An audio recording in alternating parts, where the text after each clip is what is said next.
Welcome to episode 186 of Fourth and John. I am Gail Saunders here with Evan Hollywood Hearn, and we are doing it live, man. Another midday podcast, but news just broke, man. I'm feeling a certain kind of way. Jason Kelce back in the building.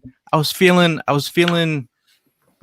little lost at the end of the season when that picture of Kelce, Ertz, and Wentz just sitting out at the field.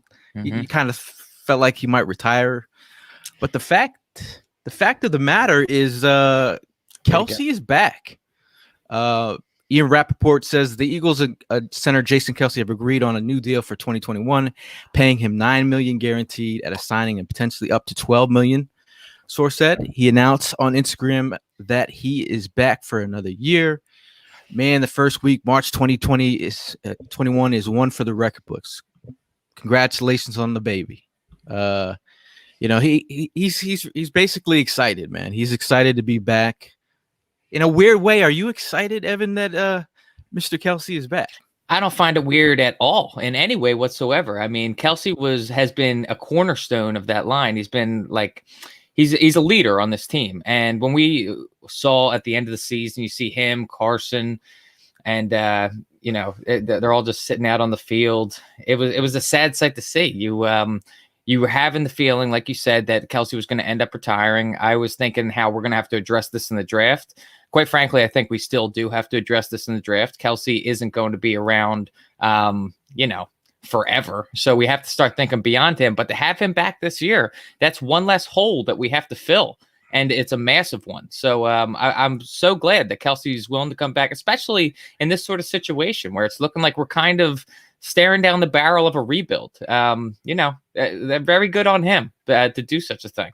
Want to come back to this dumpster fire that was last year.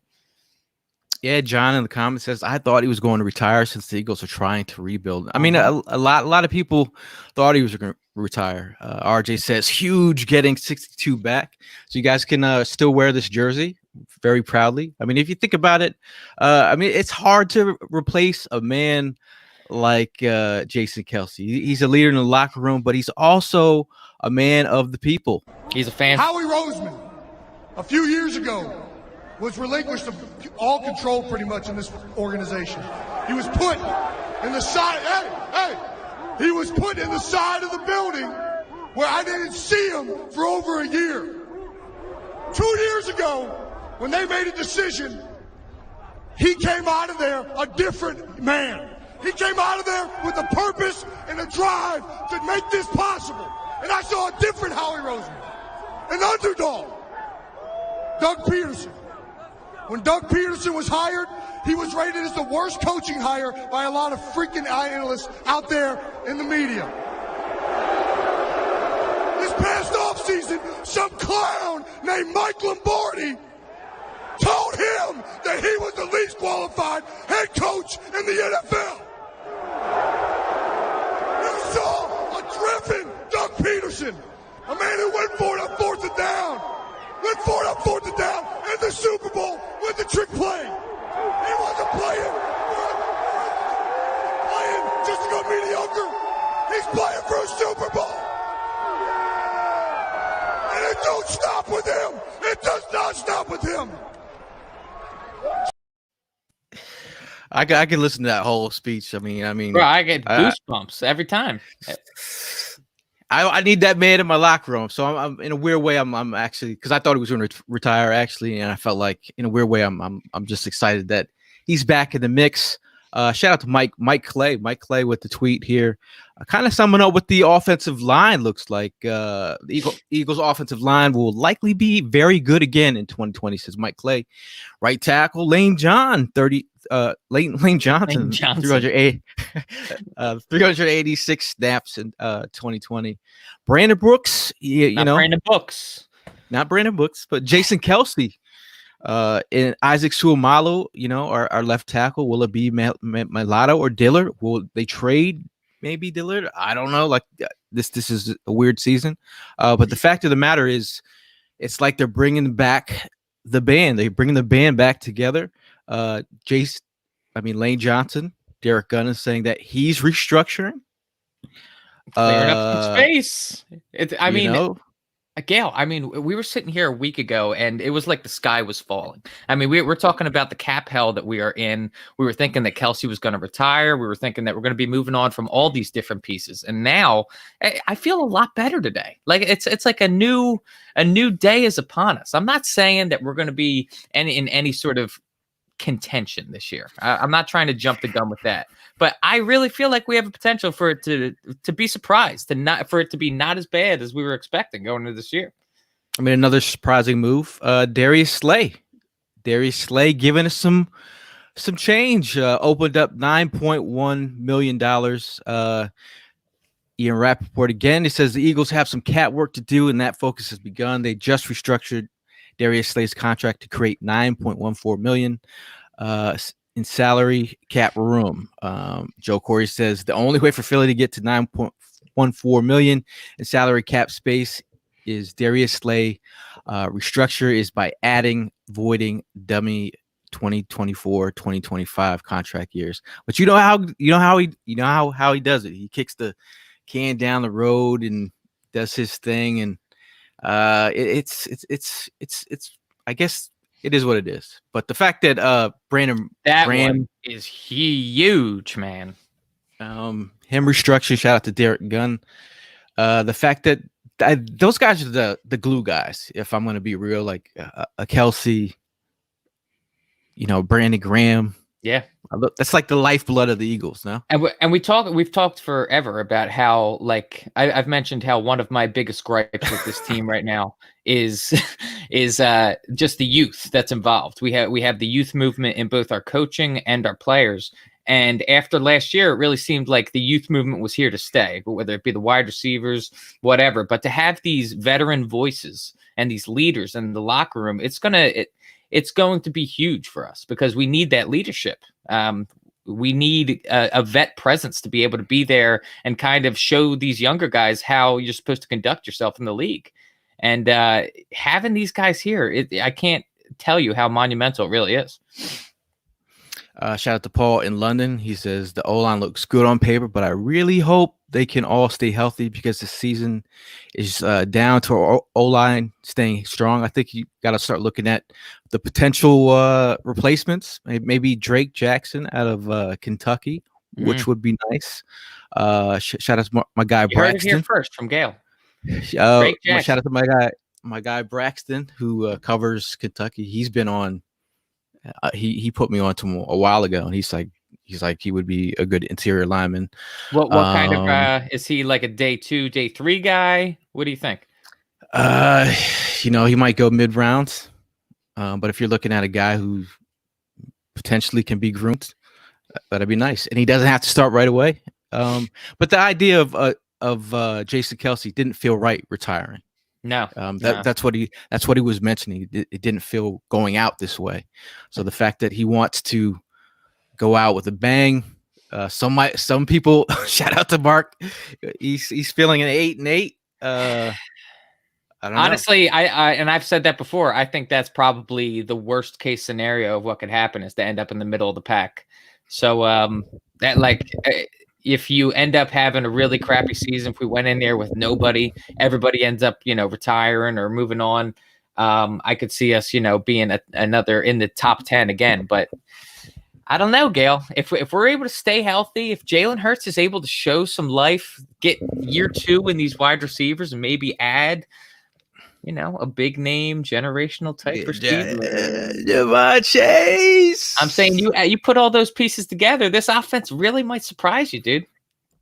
Yeah, I mean, we're just talking about protection up front. We all know that Carson dealt with it. Lack of protection. They dealt with a lot of injuries. Mm-hmm. A lot of lineup changes overall. So at the end of the day, them getting some of these guys healthy, and it's only in theory, if all these guys can stay healthy together, because you saw, Lane Johnson with the ankle, Suamalo. I mean, what's his name? Brandon Brooks with his Achilles. Yeah. Where did we stand with him? And we were pretty much starting at a loss when Brandon Brooks like when we didn't have him the entire season last year, that was seriously felt. Brandon Brooks and Lane Johnson next to each other on that line, and then you add Kelce in the middle. Like that entire right side of the line is something that you don't even have to worry about when all three of those guys are on the field. And obviously there's some holes when those guys aren't in there. If these guys are able to perform like how they've been able to perform in the past, like Jalen Hurts is going to have some time back there in the pocket. RJ says Mailata played good enough to win that starting spot. He's only going to get better. Brooks, the beast, coming back. Lane needs to stay healthy. Kelce, the quarterback of the O-line, and his leadership is big. We need to run the rock, plain and simple.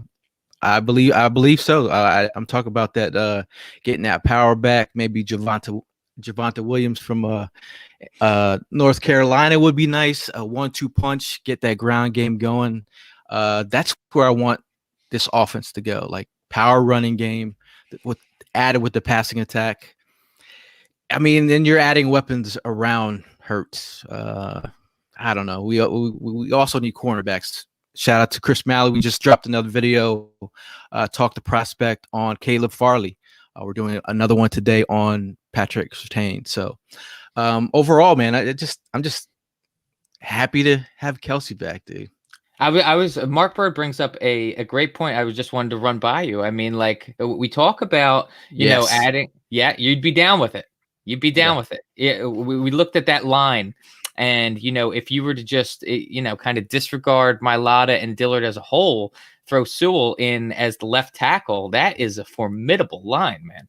And then we'd also have a little bit of depth behind it. I mean, Sewell comes in, dude. He's the man. I mean, he's the man. And then you got to move Dillard at that point, right? Because, I mean, Mailata would be depth at that point, right? He could play right tackle. I mean, when you're looking at Dillard being drafted in the first round, his contract's going to be a little bit beefier than Mailata's. No, so not at all. Shout out to Alex in the chat. What's up? There are no days off for 4th and John. We work 24/7. We talk Eagles 24/7. We are both bags under my eyes. We are both on the job. I'm checking email. Why? I know Evan's got to get to work soon. He's got big things to do over here. I know you, Mr. Importante. Yeah, well, it's hard. But overall, dude, I don't know, man. I think, I don't know, just having Brandon Graham and Jason Kelce in this locker room makes me feel a little bit more comfortable about the leadership.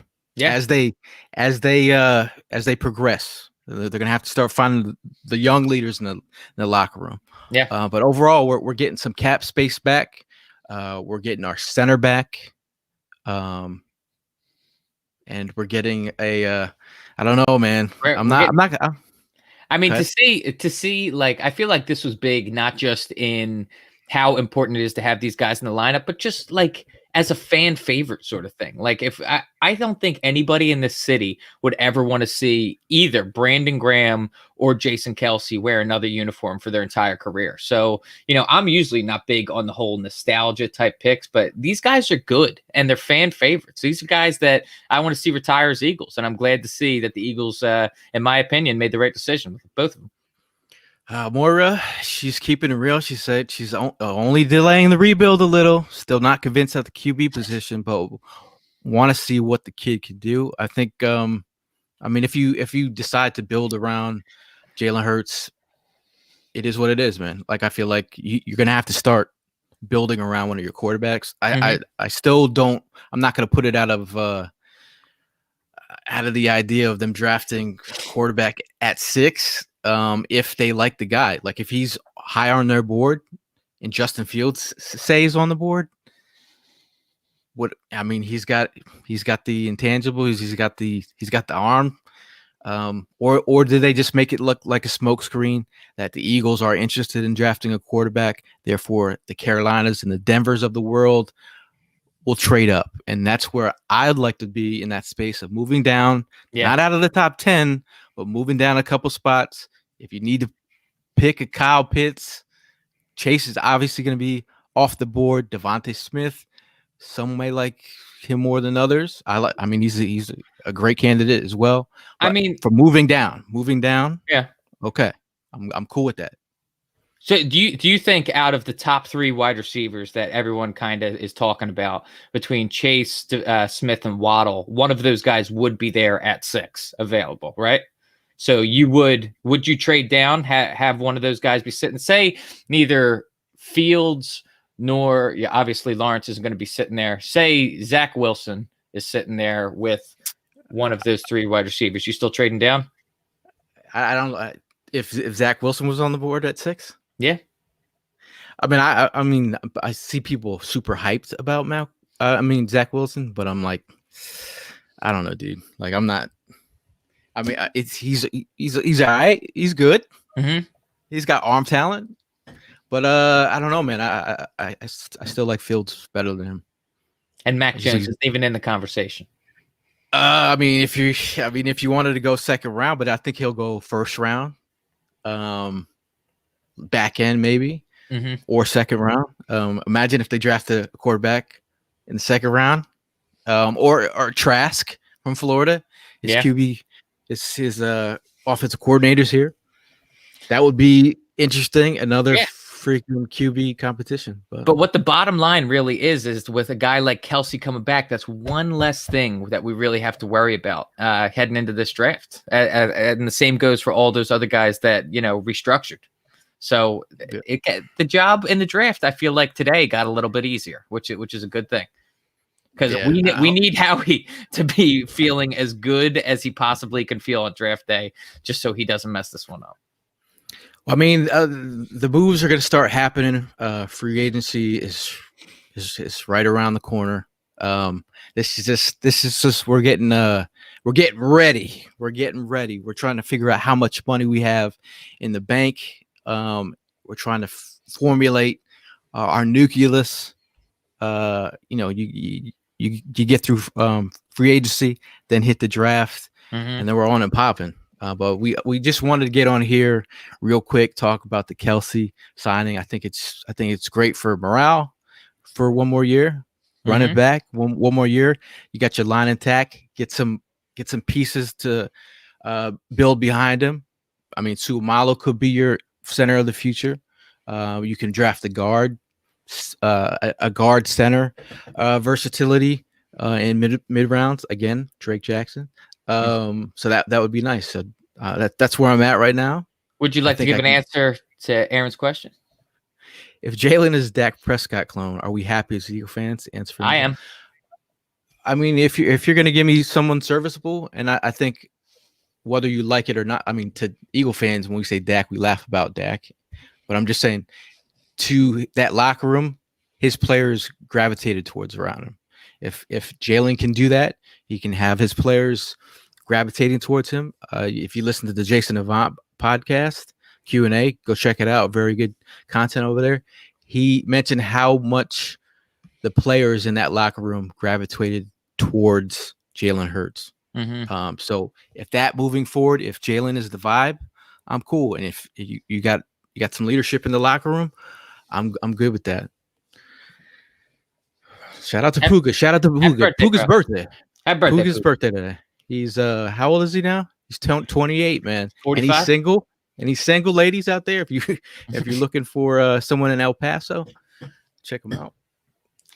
You see, my man was disrespected. I'm an advocate for the kickers and punters of the league, and Cam Johnson. I thought he was one of the more consistent players on our team last year. But Tony Burns says on the back of the Cam Johnson news yesterday, we all know what Howie's planning for at 6. Drafting a kicker or punter from Alcorn State. Yeah, dude. I'm excited about the draft, but I'm excited about I don't know. I like the whole idea of team building is something I'm always excited about, but I'm not interested in taking L's though. Yeah. And everyone's like, it's gonna be a rebuild, just embrace it. But try to tell that to the team. I mean, if the nucleus was off last year, if they're getting off-season training, OTAs, and they start to develop as a team, I don't know. You tell them that they're gonna rebuild. It's like, I mean, it looks like if the QB play is whack, then I mean, but the QB play was whack last year, so It's true. That's true. yeah, dude. So Are these people working right now? Like, what are y'all doing? Are y'all not working as well? they're all doing But the same thing we are. any last words before we get at her? Things are looking up. I just want to, today was a good day. I'm feeling a lot better about this Eagles team. We still have a lot of work to do. We still have the cap situation to figure out, and obviously the team is still undetermined as far as what we're really going to be dealing with next year. But today was a good day, so be happy, Eagles fans. I know that the past few months have been rough for us. Let's enjoy today. Today we did the right thing. I'm gonna stay present in today, and it's Friday. Just got paid. Have yourself a great time. And enjoy having one of our leaders back in the locker room. And shout out to Kyle, who's sweating Hearn's mustache, because that's his. That was a good look last year. I'm not gonna lie. I don't know about that. And on that note, we'll see you guys in the next one. And as always, fly, Eagles, fly.